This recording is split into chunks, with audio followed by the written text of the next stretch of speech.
신명기 32장 15절부터 25절 제가 봉독하겠습니다. 그런데 여수른이 기름짐에 발로 찼도다.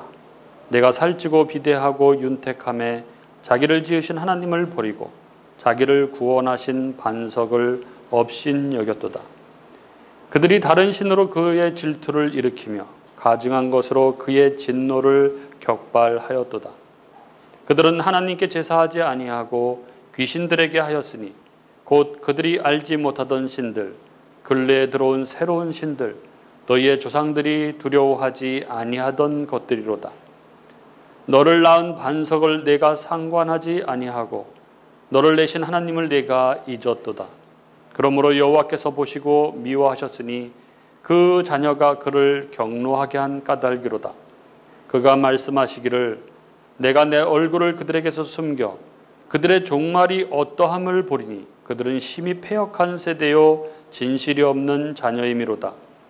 그들이 하나님이 아닌 것으로 내 질투를 일으키며 허무한 것으로 내 진노를 일으켰으니 나도 백성이 아닌 자로 그들에게 시기가 나게 하며 어리석은 민족으로 그들의 분노를 일으키리로다.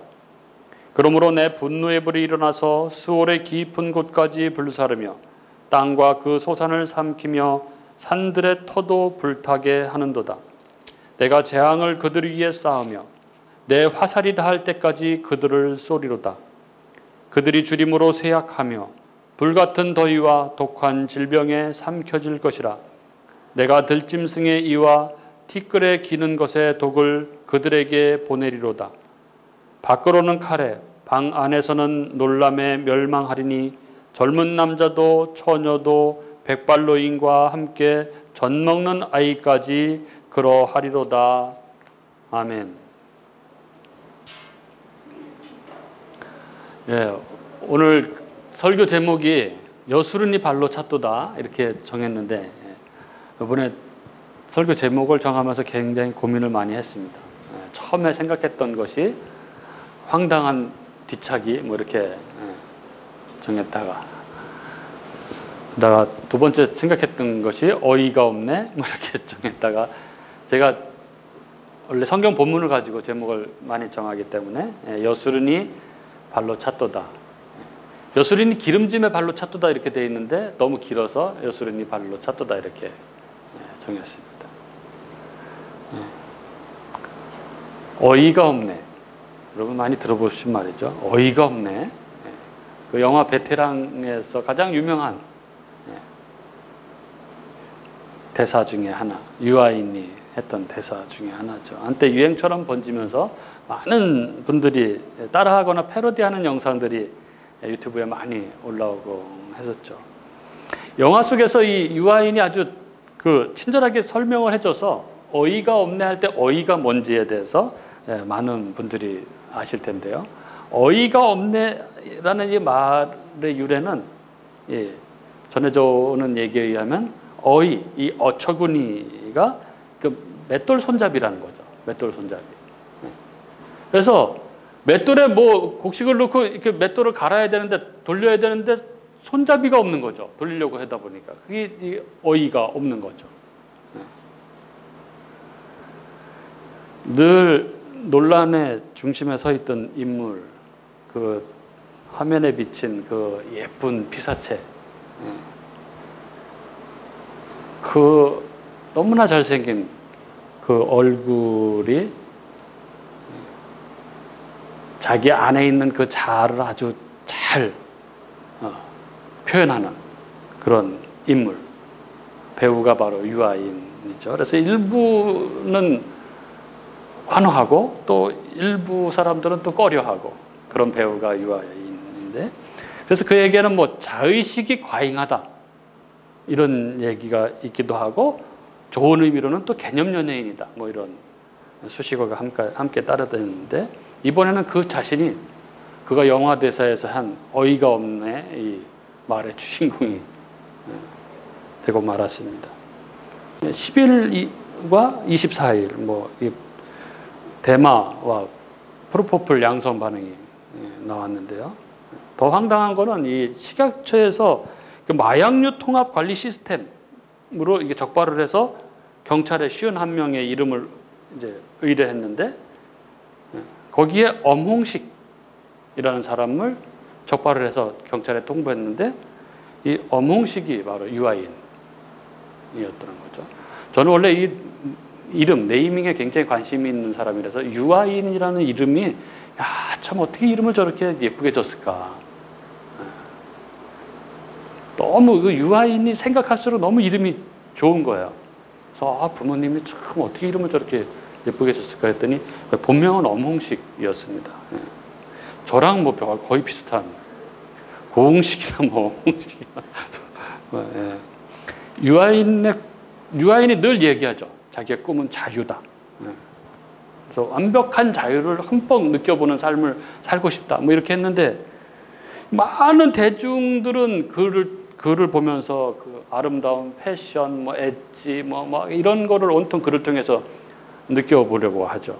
그런 것들이 그에게 너무나 큰 부담이 되었는지 그 부담감에 못 이겨서 이렇게 됐을 것이라 이렇게 짐작을 하지만 그를 너무나 사랑했던 팬들, 너무나 사랑하지 않았어도 한국에 저런 배우가 있는 게 너무 자랑스럽다 이렇게 느껴왔던 저에게도 이번 일은 너무나 황당한 배신감을 느끼는 그러한 일이 아닐 수 없습니다.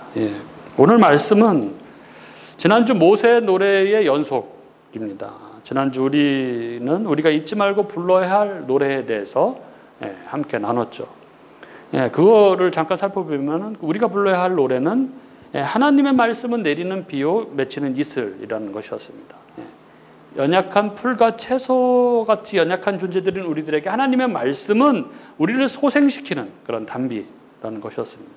그리고 우리가 불러야 할 노래는 하나님은 반석이라는 것이었죠. 반석이시기 때문에 변치 않으시고 정직하신 분이시고 하신 말씀을 반드시 지키시는 구원의 하나님이시고 우리가 어려움을 당할 때 피할 피난처라고 했습니다.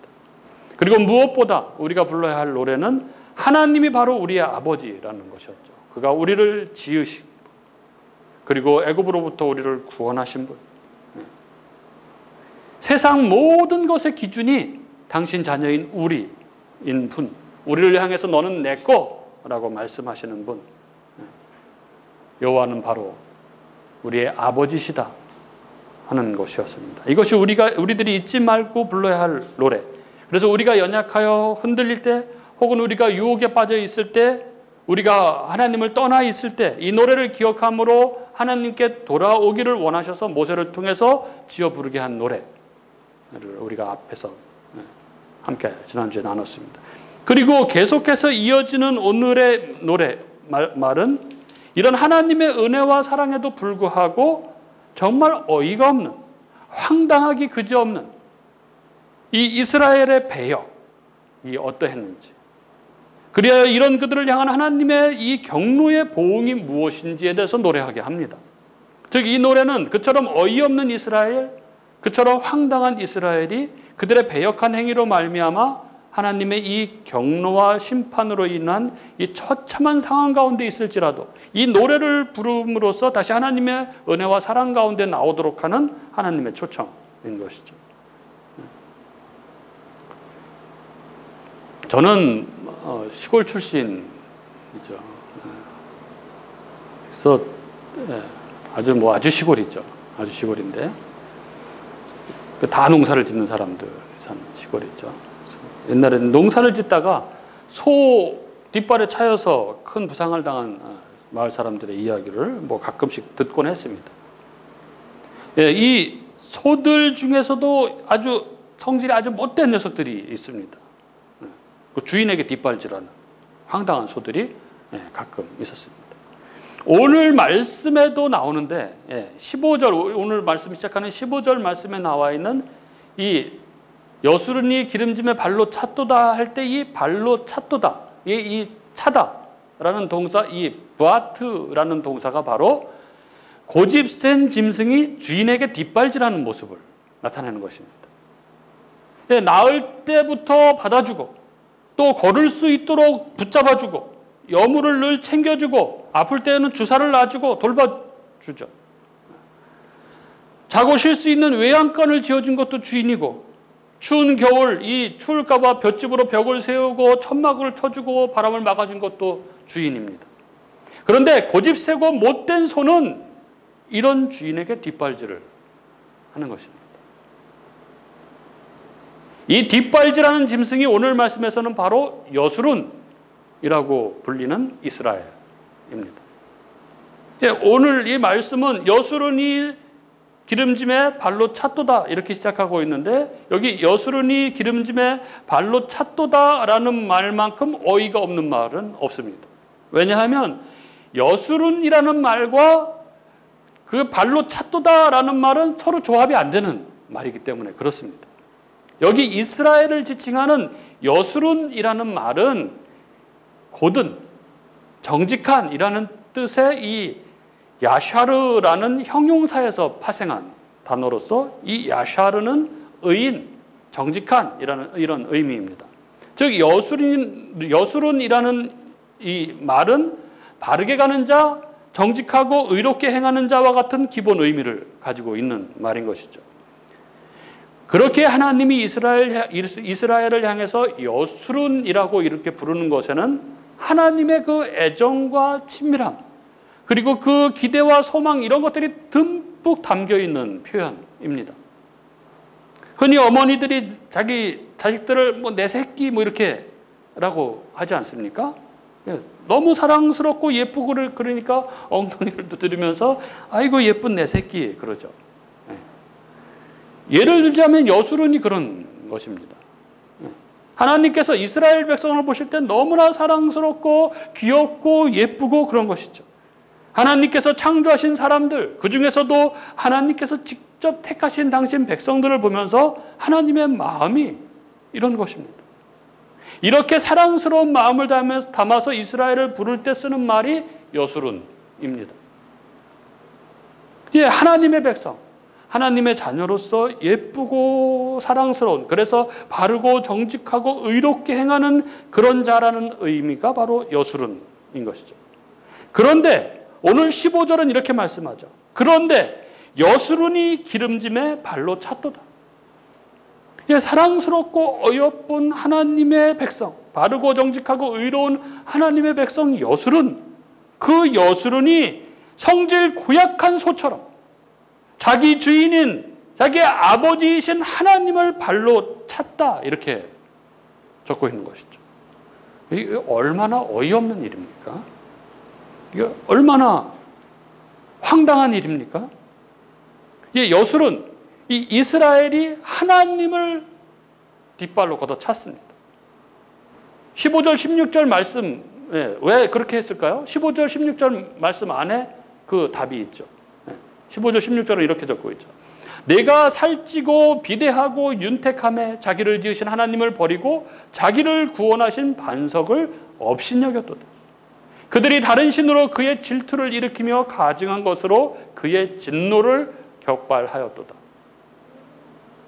이스라엘이 여수룬이 반석이신 아버지이신 하나님을 뒷발로 찬 이유는 하나님께서 자신들에게 은택을 베풀어 주신 것이 분명함에도 불구하고 자기들이 살찌고 비대하고 윤택해지니까 그 은혜를 잊어버렸다는 거예요. 그래서 자기를 지으신 하나님을 버리고 자기를 구원하신 반석이신 하나님을 업신여기고 다른 신들을 섬기고 그렇게 가증한 일들을 저질렀다는 것입니다. 이런 걸 뭐 한자로는 배은망덕이라고 부르죠. 배은망덕. 그들이 어떻게 배은망덕한 일을 저질렀습니까? 17절 말씀에 나와 있습니다. 그들이 하나님께 제사하지 아니하고 귀신들에게 하였으니 곧 그들이 알지 못하던 신들, 근래에 들어온 새로운 신들, 너희의 조상들이 두려워하지 아니하던 것들이로다. 예. 하나님을 예배하지 않고 귀신들을 섬기고 듣도 보도 못한 신들을 그들이 섬겼다는 것입니다. 그들이 이제 살만하니까 살찌고 비대하고 윤택해지니까 자기들을 낳고 기르고 지키고 인도해 오신 아버지, 그래서 마땅히 의지해야 할 반석이신 하나님을 제쳐두고 음란하게 우상들을 섬겼던 것입니다. 18절은 이렇게 적고 있죠. 너를 낳은 반석을 내가 상관하지 아니하고 너를 내신 하나님을 내가 잊었도다. 예, 사람이 은혜를 잊으면 그건 사람이 아닌 것이죠. 낳아주시고 길러주신 은혜, 지켜주시고 보호해주시고 인도해주신 은혜, 이것을 잊어버리면 사람이 아니죠. 그건 사람이 아니라 주인을 뒷발로 차는 소, 정말 어이없는 황당한 망나니. 흔히 개만도 못하다 막 이렇게 얘기해요. 개만도 못한 인간. 저는 원래 농담으로도 욕을 못하는데 이런 개만도 못한. 왜 개만도 못하다고 그러는지 아십니까, 여러분? 이 얘기의 유래를 아십니까? 어떤 사람이 개를 키웠다는 거예요. 품종이 좋은 그런 개를 키운 게 아니라 그냥 흔한 개를 그냥 키운 거죠. 키운 이유는 좀 키워서 잡아먹으려고 키웠다는 거예요. 근데 이제 키우다 보니까 이제 어느 정도 자랐어요. 그래서 잡아먹으려고 이제 개를 끌고 갔는데 그런 말이 있지 않습니까? 개고기는 두들겨 패야지 맛있다고. 그래서 이제 패서 죽이려고 나무에 묶어놓고 몽둥이로 두들겨 팬 거예요. 그러니까 자기를 죽이려고 팬 거니까 얼마나 발버둥을 쳤겠습니까? 발버둥을 치다가 몽둥이에 맞아서 발버둥을 치다가 이 목줄이 탁 풀려버린 거야. 죽 쳐서 도망을 간 거죠. 개 두들겨 패가지고 개고기 먹으려고 했다가 개가 도망가 버린 거죠. 그래서 오늘 망쳤네. 그리고 집으로 이제 왔는데 집에 도착하니까 그 도망갔던 개가 문 앞에서 꼬리를 흔들면서 주인한테 그렇게 다가오더라는 거예요. 개는 주인을 배신하지 않는다. 근데 그 주인을, 아버지를 배신한 뒷발로 차는 이건 개만도 못.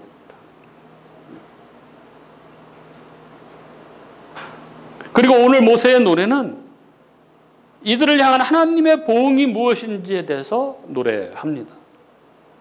예, 자신의 주인이신 하나님을 발로 차는 이 망나니 소와 같은 이스라엘에게 오늘 신명기 32장 말씀이 보여주는 하나님의 보응하심의 첫 번째가 뭐냐면은 얼굴을 숨기신다는 것입니다. 20절은 이렇게 적고 있죠. 그가 말씀하시기를 내가 내 얼굴을 그들에게서 숨겨 그들의 종말이 어떠함을 보리니 그들은 심히 패역한 세대요 진실이 없는 자녀이미로다. 하나님의 얼굴을 보기 싫어하는 자들에게 하나님의 얼굴을 숨기는 게 그게 이렇게 보응이에요? 이렇게 생각할 수도 있겠습니다. 하지만 하나님께서 얼굴을 숨기신다는 것은 너무나 참혹한 그런 일이 아닐 수 없습니다. 여러분, 얼굴이라는 말의 어원은 이게 정신이 담겨 있는 꼴, 즉 모양새, 그러니까 얼굴인 것이죠. 그러니까 얼굴은 바로 정신의 모양새를 뜻합니다. 그러니까 얼굴은 나 자신의 모양새입니다. 그러니까 아무개라는 이름을 생각하면 그 얼굴이 떠오르는 것은 얼굴이 그 사람 자신의 모양새이기 때문인 것이죠. 따라서 하나님의 얼굴은 하나님 자신이십니다. 그럼 하나님께서 얼굴을 숨기신다는 것은 무엇입니까? 하나님 자신, 하나님으로 말미암는 모든 것을 숨기신다는 것입니다. 끊으신다는 것입니다. 그 모든 은총을 끊으신다는 것입니다. 어거스틴이 이런 말을 했습니다. 하나님께서 당신에게 이렇게 말씀하셨다고 상상해보라 하면서 이렇게 얘기했습니다. 하나님께서 말씀하시는 것입니다. 내가 원한다면 이렇게 해보는 것이 어떠냐? 내가 원하는 것이 무엇이든 주겠다. 능력이나 명예나 부나 자유나 심지어 마음의 평강이나 선한 양심, 그 어떤 거라도 좋다. 내게 불가능한 것이 없고 죄될 것이 없으며 금지된 것이 없다. 너는 죽지 않고 고통을 받지 않을 것이다. 단 한 가지만 빼고 그 대신 너는 나의 얼굴을 다시는 보지 못하게 될 것이다. 이걸 한번 상상해 보라는 것이죠. 예, 모든 걸 다 가졌지만 아무것도 가지지 않은 것이죠. 최상의 삶인 것 같지만 최악의 삶입니다. 인간이 온 천하를 다 가진다고 하더라도 하나님의 얼굴을 보지 못한다면 아무것도 아닌 것이죠. 멸망이기 때문에 그렇습니다. 그래서 우리가 잘 아는 그 유명한 민수기에 나오는 그 축복기도, 민수기 6장 25절 26절은 이렇게 적고 있죠. 여호와는 그 얼굴을 내게 비추사 은혜 베풀기를 원하며 여호와는 그 얼굴을 내게로 향하여 드사 평강 주시기를 원하노라 할지니라 하라. 예, 하나님께서 복의 모든 근원이시기 때문에 하나님께서 그 얼굴을 드셔서 자기 백성을 바라보는 것만큼 놀라운 은총은 없는 것입니다. 땅의 모든 좋은 것, 모든 복이 그분의 얼굴, 그분이 얼굴을 들음으로 오는 것입니다. 그러면 하나님께서 자신의 얼굴을 가리우시겠다는 것만큼 두려운 심판은 없는 것입니다. 예, 시편 13편은 환난 중에서 다윗이 드린 기도인데 다윗이 이렇게 노래하죠. 여호와여 어느 때까지니까 나를 영원히 잊으시나이까 주의 얼굴을 나에게서 어느 때까지 숨기겠나이까. 예, 신실한 다윗에게 하나님께서 얼굴을 숨기는 것은 정말 참을 수 없는 그런 고통이었던 것입니다. 그리고 시편 143편 7절은 이렇게 말하죠. 여호와여 속히 내게 응답하소서. 내 영이 피곤하나이다. 주의 얼굴을 내게서 숨기지 마소서. 내가 무덤에 내려가는 자 같을까 두려워하나이다. 하나님께서 얼굴을 숨기는 것을 무덤에 내려가는 것 같다라고 이렇게 하고 있습니다. 예, 하나님의 백성에게 하나님께서 얼굴을 숨기신다는 일은, 얼굴을 숨기신다는 것은 너무나 두려운 하나님의 심판이 아닐 수 없습니다. 그런데 하나님께서는 오늘 말씀에서 기름짐에 자기를 낳으신 아버지, 반석이신 하나님께 뒷발진한 여수론을 향해서 내가 내 얼굴을 그들에게서 숨겨 그들이 어떻게 되는지 보겠다 이렇게 말씀하고 계신 것이죠. 그리고 이어서 하나님께서는 21절에서 두 번째 보응을 말씀하십니다. 21절은 이렇죠. 그들이 하나님이 아닌 것으로 내 질투를 일으키며 허무한 것으로 내 진노를 일으켰으니 나도 백성이 아닌 자로 그들에게 시기가 나게 하며 어리석은 민족으로 그들의 분노를 일으키리로다. 예, 그들이 나를 질투나게 하고 나를 진노하게 했으니 나도 그들을 시기나게 하고 그들이 분노하게 하시겠다. 이렇게 말씀하는 것입니다. 예, 여기 하나님께서 질투하신다라는 말씀에 많은 사람들은 의아함을 갖습니다. 왜냐하면 이 질투라는 단어는 이 감정을 갖고 있는 사람에 대한 이 긍정적인 뉘앙스보다는 부정적인 뉘앙스가 강하게 풍기기 때문에 그렇죠. 예, 질투심을 품은 사람은 을에 이 콤플렉스를 지닌 열등한 존재로 그렇게 인식이 되죠. 질투심 많은 사람들이 갖고 있는 보편적인 이 감정 상태로서 다른 사람들의 이 외모, 혹은 배우자, 명예, 재물 이런 것에 대한 이 부러움이 이렇게 관련돼 있는 것이죠. 그래서 도가 지나친 질투심은 상대에 대한 적개심으로 이어질 수 있고 상대방을 해치려는 실질적인 행동으로 표현될 수도 있습니다. 그런데 성경은 하나님을 질투의 하나님이다 이렇게 말씀하고 있죠. 대표적으로 출애굽기 34장 14절에 이런 말씀이 있습니다. 너는 다른 신에게 절하지 말라. 여호와는 질투라. 질투라 이름하는 질투의 하나님이니라. 이렇게 적고 있죠. 예, 이 10계명 첫 계명이죠. 예, 출애굽기 34장 14절은 하나님의 많은 속성 가운데 하나를 질투라고 적고 있습니다. 이 구절은 심지어 하나님의 이름을 질투라고 표현하죠. 여호와는 질투라 이름하는 질투의 하나님이라 이렇게 적고 있죠. 예, 질투는 불안하고 연약하며 툭하면 원망이나 하는 인간 속에나 있는 감정인 줄 알았는데 그런데 하나님은 당신 스스로를 질투라고 말씀하십니다. 이게 무슨 말씀입니까? 하나님은 왜 질투이시며 그 의미는 무엇인가요? 전지전능하시고 사랑이 많으신 완벽한 우리 아버지께서 어떻게 질투를 하실 수 있다는 말씀입니까? 네. 우리말로 번역된 이 출애굽기의 이 질투라는 말의 히브리어가 칸나라는 단어인데, 이 칸나라는 단어는 질투뿐 아니라 열렬하게 보살피는 열심인 이런 뜻을 동시에 가지고 있습니다. 하나님께서 당신께 속한 백성들이 우상에 속하지 않기를 하나님은 바라십니다. 창조주이자 아버지로서 하나님은 우리에게 가장 좋은 것이 무엇인지를 아시고 우리를 사랑하시며 인도하시고 보호하시죠. 그리고 그런 하나님의 품에 우리가 안전하게 거하기를 하나님은 간절히 바라십니다. 그것이 하나님이 말씀하시는 하나님의 질투입니다. 이것을 향한 하나님의 열심, 이것이 하나님의 질투입니다. 이렇게 성경은 하나님의 질투가 이기적인 사랑에서 비롯된 것이 아니라 자기 백성을 향한 하나님의 사심없고 뜨거운 열심에서 비롯된 것임을 말합니다. 그런데 이 백성이, 이 이스라엘이 마귀의 유혹에 빠져서 마귀에게 절하고 음란히 마귀를 섬기는 것이죠. 그래서 하나님께서 말씀하시는 것입니다. 너희가 내게 질투를 격발하였느냐? 그렇다면 나도 너희가 내게 나에 대해서 질투가 불같이 일어나도록 하겠다. 이렇게 말씀하시는 거죠. 마치 나의 아버지가 내가 아닌 다른 아이를 사랑스럽게 막 보듬으면서 뽀뽀하시고 예뻐하시고 하는 것이죠. 나는 본체만치 안 하고 다른 자식, 다른 아이를. 한번 상상해 보십시오.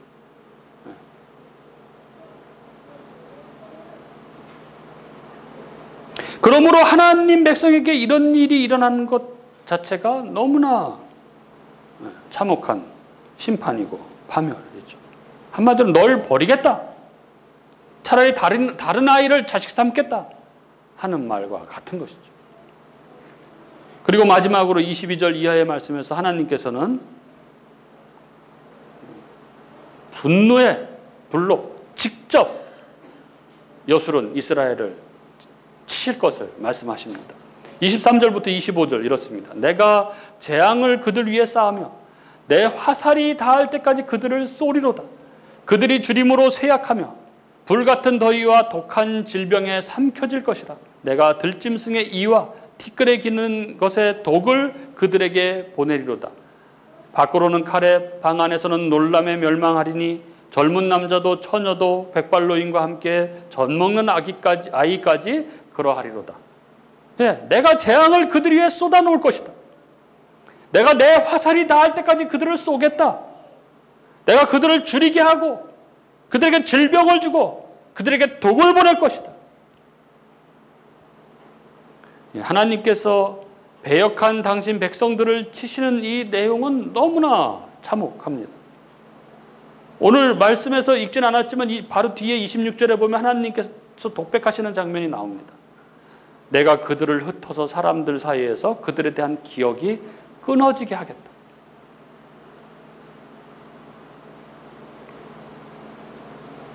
여러분, 이게 말이 됩니까? 아버지이신 하나님의 사랑 안에서 그 어여쁨을 독차지하며 복에 겨워 살아가야 할 이스라엘 이 여술은 그에게 하나님이 얼굴을 감추시고 하나님의 모든 축복, 하나님의 모든 은총을 멈춰버리시고 온통 시기나는 일, 분노하는 일만 가득하게 하시고 하나님의 그 진노의 불을 쏟아부음으로써 지옥과 같은 고통, 모든 소산을 잃게 하고 재앙과 질병이 가득한 삶을 살게 하시겠다는 것입니다. 그들에게 왜 이런 하나님의 진노가 임합니까? 그 모든 일이 어디에서 격발되었습니까? 그 모든 원인은 바로 15절 여수르니 기름짐에 발로 찼도다에 있습니다.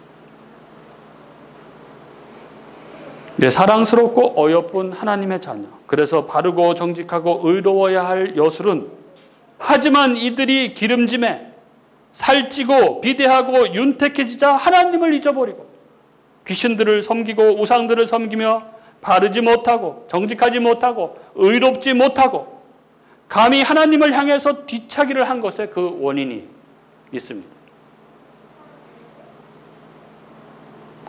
예, 돌이켜보면은 우리 모두에게는 다 간절했던 때가 있었습니다. 하나님이 전부였던 때가 있었습니다. 그런데 이제는 살만한 것이죠. 하나님 없어도 큰 문제가 없습니다. 살찐 것이죠. 기름이 낀 것입니다.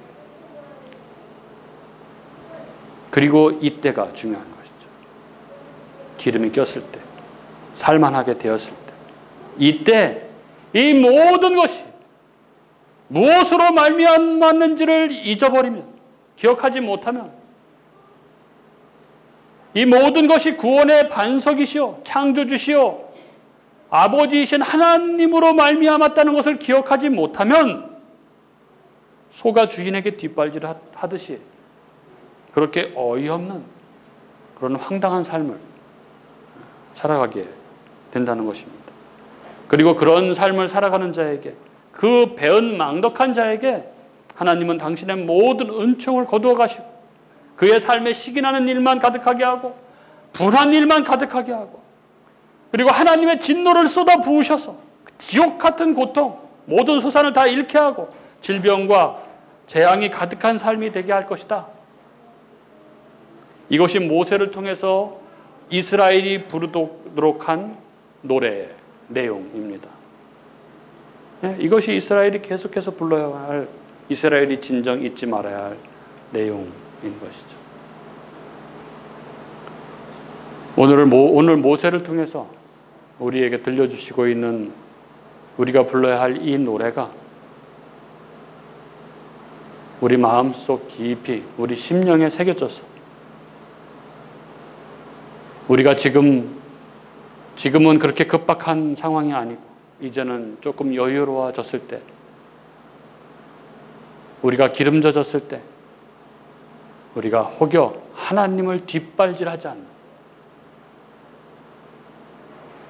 그런 우리도 지켜주는 그런 노래로 우리 귀에 계속 들리고 우리가 부를 수 있기를 주님의 이름으로 축복합니다.